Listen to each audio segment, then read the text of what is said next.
Hi everyone, my name is Wing, aka the Tarot Mechanic, and I'm back with another tarot deck review. The deck we'll be looking at today is an oldie but goodie called the Illuminated Tarot by Caitlin Keegan. I want to start by noting that this review is part of my unique structure tarot deck series due to its novel concept. This series is dedicated to tarot decks that have their own systems of organizations embedded into their designs. In many cases, the system is a way of organizing the major arcana other than by their standard numerical order. The Illuminated Tarot is truly unique, even when compared to other decks in this series. Rather than presenting a different perspective to view the major arcana, it provides a minor arcana companion.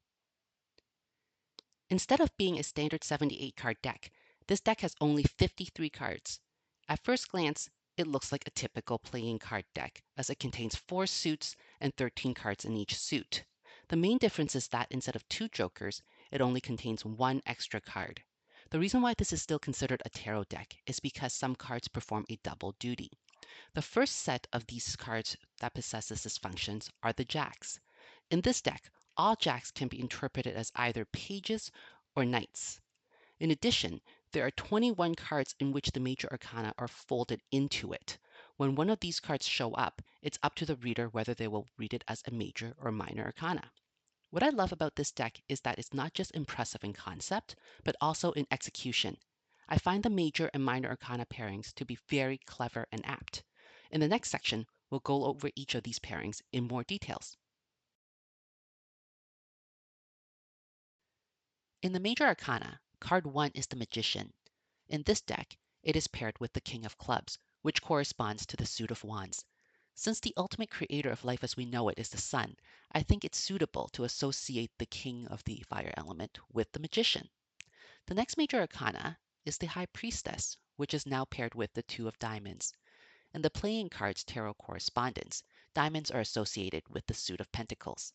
The guidebook describes this card as juggling and multitasking, qualities I generally associate with the Two of Pentacles, but not the High Priestess.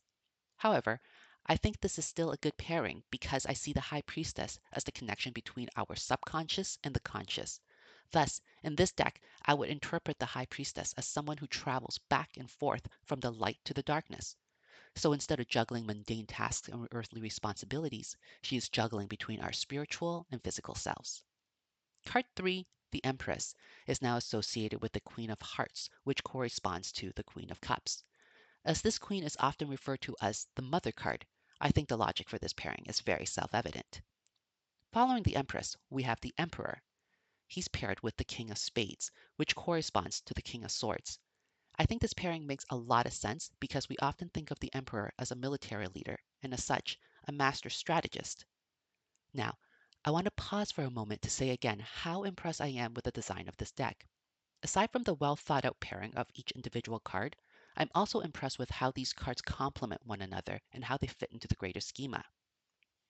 You see here that the Empress and Emperor are complementary, as one is represented by a queen in a feminine suit, while the other is found in a king of a masculine suit. As we go through the rest of the pairings, we'll see more of this clever structure. Embedded in the Five of Diamonds is the Hierophant. The guidebook describes this card as tradition, spiritual authority, and deception. While I associate the first two descriptions to the Hierophant, I don't associate deception to him or the Five of Pentacles. Having that said, I still think that this is a good pairing based on the traditional imageries of the Rider-Waite-Smith deck. As you'll recall, the Five of Pentacles shows two beggars, clearly in need of succor, passing by a church without finding any comfort. To me, the link between these two cards is the religious imagery. While the Hierophant is the positive and the ideal, the Five of Pentacles is the shadow, showing what life is like when we lose our faith. The Lovers is now paired with the Six of Hearts. At first, I thought that the Two of Cups would be a better association. However, the more I contemplate on this pairing, the more sense it makes to me. In the RWS deck, the Six of Cups is associated with innocence, childhood, and nostalgia. To me, the link between this card and the Lovers, which is about conscious choices, is the element of self-reflection and awareness. The next card is the Chariot, and it is paired with the Seven of Spades. Like the Hierophant and the Five of Diamonds pairing, I think the Seven of Spades can be seen as the shadow of the Chariot. While the Chariot is about willpower, and in particular, the will to follow the correct path, The Seven of Swords is the misuse of this ability. Instead of focusing our will on noble deeds, here one is determined to use their abilities for selfish means. Before moving on to the next card, I want to note that even though this deck primarily follows the RWS deck in terms of its meanings, it does not conform to its numbering convention. Thus, the eighth card of the major arcana is Justice instead of Strength, and it is paired with the Eight of Spades. I think this pairing is primarily based on the visual imagery of being blindfolded. While Justice wears a blindfold to ensure all is treated equally under the law, the woman in the Eight of Swords is blindfolded because she cannot see the truth of her own situation. Next, card 9, the Hermit, is paired with the Nine of Diamonds. I believe the thing that connects these two cards is the concept of independence. The Hermit demonstrates his independence by removing himself from society in order to follow his soul's calling. The woman in the Nine of Pentacles is a symbol of success and abundance, which affords her a sense of independence. After the Hermit comes the Wheel of Fortune. This major arcana is paired with the Ten of Hearts. While I personally wouldn't pair these two together, I can understand why this decision was made. Even though the wheel technically means change, it's often associated with positive changes. Before we move on to the remaining cards, I want to take a minute to point out again just how clever these pairings are. From the Hierophant to the Wheel of Fortune, you can see how the major arcana's numerical assignments are aligned to the minors chosen to represent them. We will continue to see this through the remaining pairings, with just two exceptions. Next up, we have Strength, which is paired with the Ace of Clubs. Just like in Blackjack, an ace can be either a 1 or 11 in this deck. But aside from the complementary numbers, these two cards are also well aligned through the image of the lion. While the logic of using a lion to represent strength is obvious, I think it also makes a great symbol for the Ace of Wands since Leo is a fire sign. After Strength comes the Hangman. This is paired with a Two of Spades. Both cards involve the concept of suspension. For this card, I like how it incorporates visuals from both cards. The figure depicted is both upside down and blindfolded. Death, card 13 in the major arcana, is paired with the Four of Spades. This is one of two cards without a clear numerical alignment. However, as a person of East Asian descent, this numerical alignment resonates with me because 4 is a number associated with death. But for those who don't associate the number 4 with death, perhaps the Ten of Swords would have been a better choice. Card 14, Temperance, is paired with the Two of Hearts. This marks the next card in which the numbers don't neatly align. As I mentioned earlier, I think the Two of Hearts is a better companion for the lovers. However, now that I see it paired with Temperance, I think this combination also works. I think both cards represent alchemical processes of transformation. One is of a spiritual plane, while the other is a transformation that takes place in a relationship. Next up are the only two cards in this deck that I'm not entirely satisfied with. The first is the Devil, which is paired with the Five of Clubs.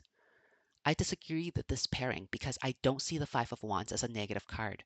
Rather, I generally associate this card with competition instead of discord. What I do like about this card is the reference to the Six of Hearts, which is paired with the Lovers. This visual contrast really helps define the meaning of both cards.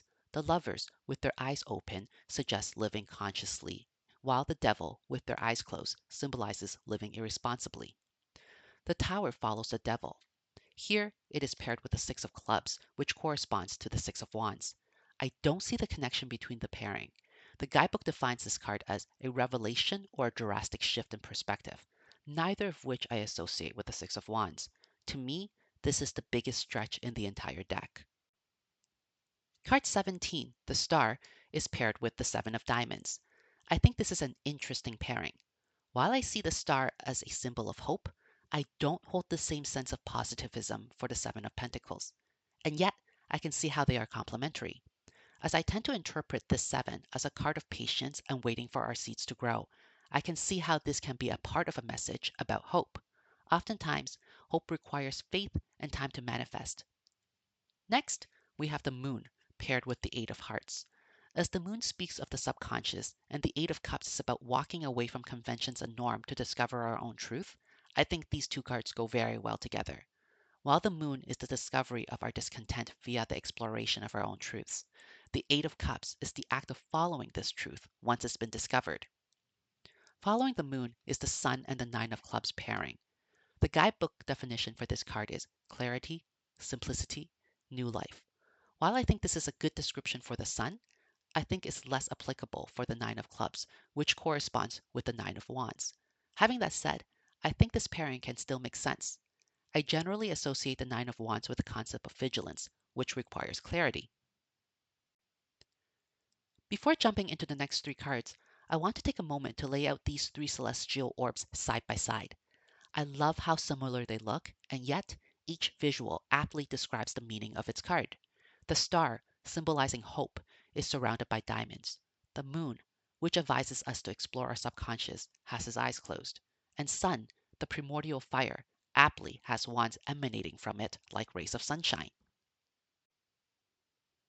Getting close to the end of the major arcana, we have Judgment paired with the Ten of Spades.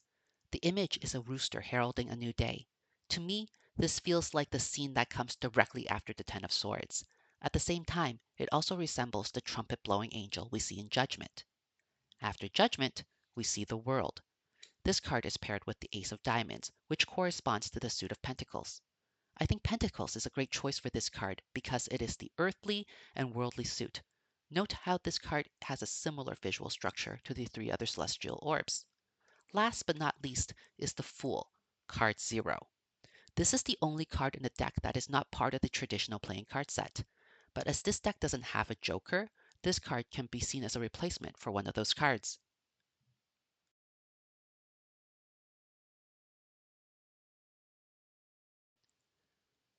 Now that I told you what I love about this deck, let me also take a minute to tell you what I don't love about it, which is the cardstock. These cards have a linen finish, which I generally like. They're not glossy, which makes them non-reflective. I also really like the way they feel. What I don't like is the way they are cut. Now, I've had this deck for quite a few years now, so it's no longer that bad, but when I first got it, the edges will not stop flaking. For those who do puzzles, these cards flake like a new puzzle. You know how there's always a few pieces that are still stuck together, and when you pry them apart, they flake where the pieces used to connect. For the first few weeks using this deck, these cards shed everywhere. To this day, I can still see that the edges are uneven and I can still rub off little bits of it. I wish this deck came in a regular playing card size and in a standard cardstock.